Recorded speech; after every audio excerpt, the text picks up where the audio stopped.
Out of the brace and back in a familiar jacket, injured Premier Daniel Andrews is preparing to return to work. I'm ready to go. Once I'm fully fit and healthy, I'll be back. Being Premier of this state's a great honour. Mr Andrews has spent more than 3 months recovering from a fall downstairs, resulting in a fractured vertebra and several broken ribs. The brace has come off. That's the brace I've worn for 18 hours a day for the last 3 months. But the ribs are not fully healed. They'll take a while, and the doctors tell me these next few weeks will be quite a painful adjustment. He's received his first COVID jab and his medical team have cleared him to return. He'll be back on deck on the 28th of June, and I'll very happily hand him back the keys. But that would see Mr Andrews back just after Parliament rises for the winter break. The opposition wants to see the Premier back on the floor of Parliament to answer questions.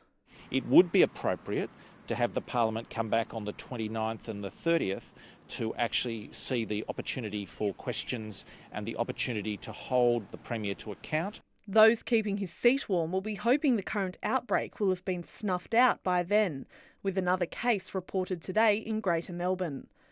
The new case is a primary close contact linked to the outbreak at Arcare in Maidstone and was in quarantine during their infectious period before returning a positive day 13 test.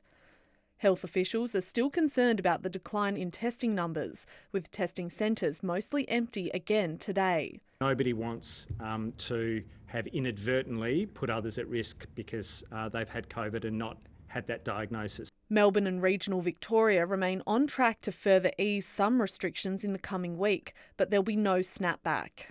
We're all doing it tough as Victorians, but we have to take those graduated steps, as every established community outbreak in Australia has done. However, crowds returning to major events in Victoria is on the agenda. We want to get crowds back as fast as we can, and the best way to do that is to drive this outbreak into the ground. It's leaving footy fans on the edge of their seats. Dana Morse, ABC News, Melbourne.